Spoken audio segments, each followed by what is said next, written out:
নমস্কার বন্ধুরা, নীলগোপাল একাডেমির পক্ষ থেকে আপনাদের স্বাগত জানাই। আরও একটি গুরুত্বপূর্ণ আপডেট নিয়ে আমি আপনাদের সামনে হাজির হয়েছি। বন্ধুরা, বর্তমান সময়ে আপনারা জানেন ছিল তৃণমূল সরকার, আর বর্তমানে পশ্চিমবঙ্গ রাজ্যে এখন আছে বিজেপি সরকার। তো আপনাদের মধ্যে অনেকেরই মনে প্রশ্ন, তাহলে কি স্কলারশিপগুলো বন্ধ হয়ে যাবে? আপনারা জানেন যে ছাত্রছাত্রীদের পড়াশোনার সুবিধার্থে বিভিন্ন ধরনের স্কলারশিপ চালু ছিল, যেমন স্বামী বিবেকানন্দ স্কলারশিপ, যেমন ওএসি স্কলারশিপ, যেমন NMMSE অর্থাৎ ন্যাশনাল মিনস কাম মেরিট স্কলারশিপ, যদিও এটা কেন্দ্র সরকারের স্কলারশিপ। এছাড়া তরুণের স্বপ্ন, তারপরে কন্যাশ্রী, রূপশ্রী, শিক্ষাশ্রী, যদিও এটা মেয়েদের জন্য। যাই হোক, এরকম অনেকগুলি স্কলারশিপ রয়েছে যেগুলি বর্তমানে সত্যি কি বন্ধ হয়ে যাবে? আর আপনারা জানেন যে এই সমস্ত স্কলারশিপ যদি সত্যি বন্ধ হয়ে যায়, তাহলে ছাত্রছাত্রীদের পড়াশুনো করতে বর্তমানে তো অনেক খরচা, তো ছাত্রছাত্রী পড়াশুনো করতে কিন্তু অনেক সমস্যার সম্মুখীন হতে হবে। তো সত্যি এই স্কলারশিপগুলো বন্ধ হয়ে যাবে কি না, তা নিয়ে আজকের ভিডিওতে বন্ধুরা বিস্তারিত আলোচনা করব। সব বন্ধুরা, ভিডিওটি শুরু থেকে শেষ পর্যন্ত স্কিপ না করে অবশ্যই দেখবেন। আর ভিডিও শুরু করার আগে আপনাদের ছোট্ট একটি রিকোয়েস্ট, আপনি যদি আমার চ্যানেলে থাকেন তাহলে অবশ্যই যে সাবস্ক্রাইব করুন, পাশে দেওয়া বেল আইকনে ক্লিক করতে ভুলবেন না পরবর্তী নতুন ভিডিও নোটিফিকেশন পেতে। চলুন বন্ধুরা, ভিডিওটি শুরু করা যাক। বন্ধুরা, বিজেপি সরকার ক্ষমতায় আসার আগে যে 15 দফা প্রতিশ্রুতি দিয়েছিল, তার মধ্যে এই 5 নম্বর টপিকটা সবচেয়ে গুরুত্বপূর্ণ। আগামী 5 বছরে 1 কোটি মানুষের জন্য নতুন চাকরি ও স্বনির্ভর হওয়ার সুযোগ তৈরি করা হবে এবং বেকার যুবক যুবতীদের কর্মসংস্থান সুনিশ্চিত না হওয়া পর্যন্ত প্রতি মাসে 3000 টাকার আর্থিক সহায়তা প্রদান করা হবে। তো বন্ধুরা, এই যে টপিকটা, এইটা কিন্তু আপনার ছাত্রছাত্রীদের জন্য কিন্তু ভাবা হয়েছে। তো বন্ধুরা, একটা কথা আপনাদের বলতে পারি যে সমস্ত স্কলারশিপগুলো চালু রয়েছে, হয়তো সমস্ত স্কলারশিপ চালু থাকবে না, যে কোনো একটা কিংবা দুটো স্কলারশিপ চালু থাকবে, তবে সেম নাম থাকবে না, নাম পরিবর্তন হবে। হয়তো স্বামী বিবেকানন্দ স্কলারশিপ ছিল, সেইটা নাম পরিবর্তন করা হবে, করে অন্য স্কলারশিপ হবে, কিন্তু স্কলারশিপের টাকা বন্ধ করা হবে না।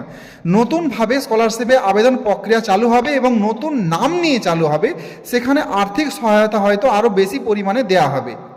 এই জন্য বন্ধুরা আপনাদের বলবো যে আপনারা কেউ হতাশ হবেন না, সরকারের উপরে ভরসা রাখুন। খুব শীঘ্রই হয়তো এই আবেদন প্রক্রিয়া নতুনভাবে নতুন স্কলারশিপে আবেদন প্রক্রিয়া শুরু হবে।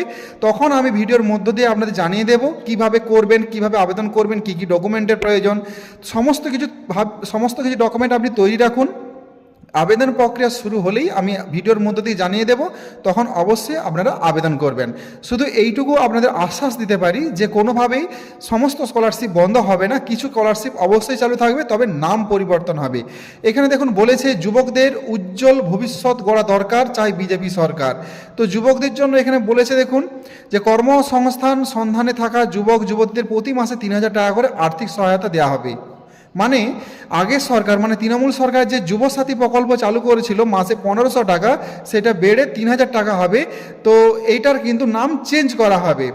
এছাড়াও আরও অনেক কিছুই চালু করা হবে, যেমন 5 লক্ষ তরুণকে শিল্পে উৎসাহিত করতে 10 লক্ষ টাকা পর্যন্ত ঋণ দেওয়া হবে, যার মধ্যে 5 লক্ষ টাকা সরকারি অনুদান হিসাবে এবং বাকি 5 লক্ষ টাকা সুদমুক্ত ঋণ হিসাবে কিন্তু নেওয়া যাবে।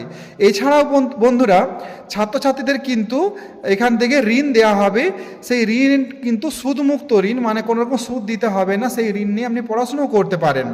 এছাড়াও কিন্তু স্কলারশিপ 100% থাকছে, তবে বারবারই বলছি নাম পরিবর্তন করে সেই স্কলারশিপ থাকবে। এছাড়াও এখানে আরেকটা কথা বলেছে যে প্রতিযোগিতামূলক পরীক্ষার উৎসাহ দিতে যেসব ছাত্রছাত্রীরা প্রতিযোগিতামূলক পরীক্ষার প্রস্তুতি নিচ্ছে, তাদের এককালীন 15,000 টাকার আর্থিক সহায়তা প্রদান করা হবে। যে সমস্ত ছাত্রছাত্রীদের হয়তো গ্র্যাজুয়েশন কমপ্লিট হয়ে গেছে, যারা চাকরির জন্য প্রিপারেশন নিচ্ছে, সেই সমস্ত ছাত্রছাত্রীদেরকে কিন্তু 15,000 টাকা করে আর্থিক সহায়তা দেওয়া হবে, যাতে তারা ফর্ম ফিল আপ করতে পারে এবং পরীক্ষা দিতে পারে এবং পরীক্ষার জন্য প্রিপারেশন নিতে পারে। বন্ধুরা, এখানে হয়তো সমস্তটা ডিটেলসটা দেওয়া নেই, কিন্তু পরবর্তীকালে আপনারা অবশ্যই বুঝতে পারবেন। তবে এইটুকুই বলতে পারি যে আপনাদের স্কলারশিপ কিন্তু বন্ধ হচ্ছে না, স্কলারশিপ চালু হবে, নতুনভাবে নতুন নাম নিয়ে আসছে, এবং সেখানে কিন্তু আগের সরকারের তুলনায় এই সরকার আরও বেশি করে আর্থিক সহায়তা দেবে। তবে বন্ধুরা, সেইভাবে আপনাদের অ্যাপ্লাই করতে হবে। আপনারা তৈরি থাকুন, ফর্ম যেদিনেই ছাড়বে ভিডিওর মধ্য থেকে আপনাদের জানিয়ে দেব। আপনারা অবশ্যই কিন্তু ফর্ম ফিল আপ করবেন সঠিক নিয়মে, সঠিক পথে। সো বন্ধুরা, আজ এই পর্যন্ত, দেখা হয় পরবর্তী নতুন কোনো ভিডিওতে নতুন কোনো টপিক নিয়ে। ততক্ষণ আপনারা প্রত্যেকে ভালো থাকুন, সুস্থ থাকুন, বেস্ট অফ লাক।